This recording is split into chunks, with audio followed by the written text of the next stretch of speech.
आश्रम के सभी बच्चे जब दूसरे कामों में लगे होते थे तो एक बच्चा एक कोने में बैठा चुपचाप अपने आप में खोया रहता था। वो अक्सर किसी से ज्यादा बात नहीं करता था। आश्रम की सभी जिम्मेदारियां पूरी करने के बाद जहां सभी बच्चे पूरे दिन की घटनाओं की चर्चा करने लगते, वहीं पर वो शांत रहने वाला बच्चा एक बरगद के पेड़ के नीचे बैठकर ध्यान करने लगता। सभी बच्चों को आश्चर्य होता था क्योंकि उसका कोई दोस्त नहीं था। वो अक्सर आश्रम में अकेला ही घूमता रहता था। ये देखकर उसके गुरु को बड़ी प्रसन्नता होती थी। उसे लगता था कि कोई तो है आश्रम में जो मौन यानी कि चुप रहने की ताकत को समझता है, उसके महत्व को समझता है।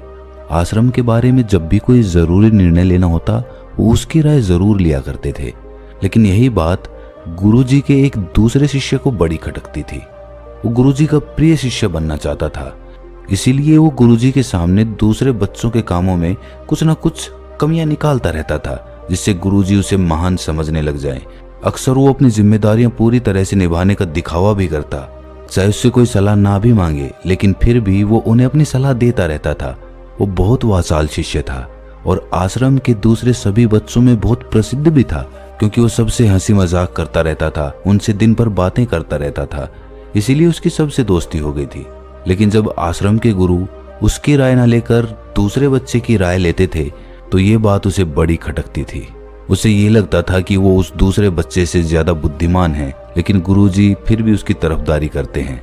ऐसा नहीं था कि गुरुजी को उस वाचाल शिष्य के स्वभाव के बारे में पता नहीं था, लेकिन गुरुजी उसे अपने तरीके से सीख देना चाहते थे, ताकि उसकी ज्यादा बोलने की आदत, दिखावा करने की आदत, दूसरों में कमियां निकालने की आदत हमेशा हमेशा के लिए खत्म हो जाए और वो मौन रहकर ध्यान की गहराइयों को छू पाए। असल में हर सच्चे गुरु की यही इच्छा होती है। वो किसी तरीके से उस वाचाल शिष्य को एहसास कराना चाहते थे कि चुप रहने से ही उस असीम सत्य को जाना जा सकता है। उस विराट का एहसास चुप होकर ही किया जा सकता है। एक दिन गुरुजी को एक तरीका सूझा।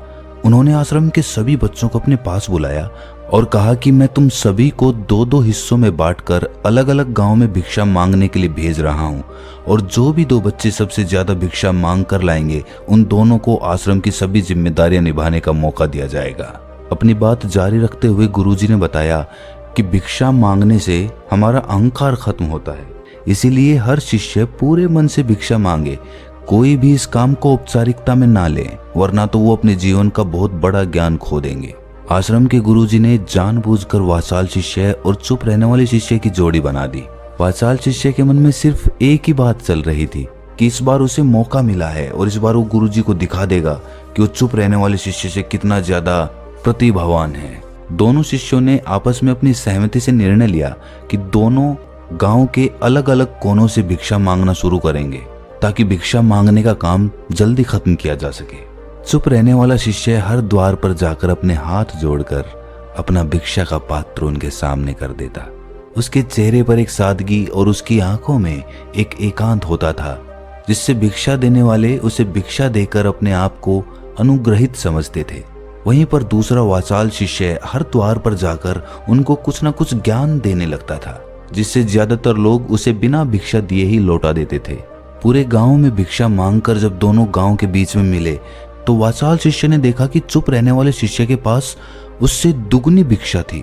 ये देखकर उसे मन ही मन बहुत ठेस पहुंचा। लेकिन जब वो दोनों भिक्षा का सामान लेकर आश्रम की तरफ जा रहे थे, तब वाचाल शिष्य को एक चालाकी सूझी। उसने चुप रहने वाले शिष्य से कहा कि हमें अपनी भिक्षा एक ही थैले में डाल लेनी चाहिए। गुरुजी ने हम दोनों को एक साथ भिक्षा लाने के लिए कहा था। चुप रहने वाले शिष्य ने बिना कुछ बोले अपनी सारी भिक्षा उसके थैले में डाल दी। वाचाल शिष्य मन ही मन बहुत खुश हो रहा था कि अब गुरुजी को ये पता नहीं चलेगा कि ज्यादा भिक्षा हम में से किसने मांगी। उसे लग रहा था कि गुरुजी मुझे इससे कम प्रतिभावान समझेंगे, इसीलिए उसने ये तरकीब लगाई। सभी शिष्यों के आने के बाद संध्या के समय जब सभी की भिक्षा तोली गई तो इन दोनों शिष्यों की भिक्षा सबसे ज्यादा निकली। गुरुजी ने इन दोनों का अभिवादन करते हुए आश्रम के सभी बच्चों के सामने उनकी पीठ थपथपाते हुए उन्हें मुबारकबाद दी और कहा कि मैं आश्रम का कार्यभार तुम दोनों को नहीं सौंप सकता, इससे आपसी मतभेद होने का खतरा रहता है। इसीलिए तुम दोनों में से जो ज्यादा भिक्षा लेकर आया है, आश्रम की जिम्मेदारी उसे ही सौंपी जाएगी। जब उन्होंने उनसे पूछा कि तुम में से ज्यादा भिक्षा कौन मांग कर लाया था, तो वाचाल शिष्य ने कहा कि गुरुजी, मैं इससे दुगनी भिक्षा मांग कर लाया था, लेकिन मुझसे एक गलती हो गई कि मैंने वो दोनों भिक्षा एक ही थैले में डाल ली। मुझे नहीं पता था कि आप ऐसा निर्णय लेने वाले हैं, वरना तो मैं अपनी भिक्षा का थैला अलग ही रखता। इस पर गुरुजी ने चुप रहने वाले शिष्य से पूछा कि क्या तुम इसकी बात से सहमत हो? क्या तुम इससे कम भिक्षा लेकर आए थे? ये सुनकर चुप रहने वाले शिष्य ने कहा कि गुरुजी, मेरे पास ऐसा कोई साधन नहीं है जिससे मैं ये साबित कर पाऊं कि मैं इससे ज्यादा भिक्षा लेकर आया था। असल में ये उल्टा बोल रहा है। दुगनी भिक्षा मैं लेकर आया था, ये मुझसे आधी भिक्षा लेकर आया था और इसी ने ही मुझसे भिक्षा एक थैले में डालने की बात कही थी। आश्रम से कुछ दूरी पर एक पहाड़ी थी जिसके पीछे सूरज अभी अभी संध्या के समय ढल रहा था। गुरुजी को तो पता था कि सच कौन बोल रहा है, लेकिन बाकी बच्चों के सामने सच साबित करने के लिए उन्होंने उन दोनों से एक सवाल पूछा कि पीछे पहाड़ी पर तुम्हें क्या दिखाई दे रहा है? ये सुनकर वाचाल शिष्य झट से बोल पड़ा कि गुरुजी, पहाड़ी के पीछे सूरज अपना रंग बिखेर रहा है, आसमान में लालिमा छाई हुई है, ये बहुत ही सुंदर दृश्य है। वो तो और भी बहुत कुछ कहना चाहता था, लेकिन गुरुजी ने उसे चुप करते हुए दूसरे शिष्य से जवाब जानने के लिए जब उसकी तरफ देखा तो उसकी आंखों में आंसू भरे हुए थे। श्रद्धा, भक्ति और प्रेम से उसकी आंखें भर आई थीं। गुरुजी को उससे पूछने की जरूरत ही नहीं पड़ी। गुरुजी ने सभी बच्चों को संबोधित करते हुए कहा कि मैंने सवाल किया था कि पहाड़ी के पीछे तुम्हें क्या दिखाई दे रहा है। ज्यादातर लोगों को यही दिखाई देगा कि ये एक बहुत सुंदर दृश्य है, लेकिन मजे की बात यह है कि सुंदरता बोलकर नहीं बताई जा सकती, उसे महसूस किया जा सकता है और सामने वाला उस सुंदरता को आपकी आंखों में देख पाता है। चुप रहने वाले शिष्य की तरफ इशारा करते हुए गुरुजी ने कहा कि असल में सुंदरता इसी बच्चे ने देखी है, दूसरे बच्चे ने सिर्फ सुंदरता की व्याख्या की है, लेकिन इसने वास्तविकता में उस सुंदरता को महसूस किया है। अपने आप को ऊंचा दिखाने की सभी कोशिशें नाकाम होती देख वाचाल शिष्य वहीं पर फूट फूट कर रोने लगा।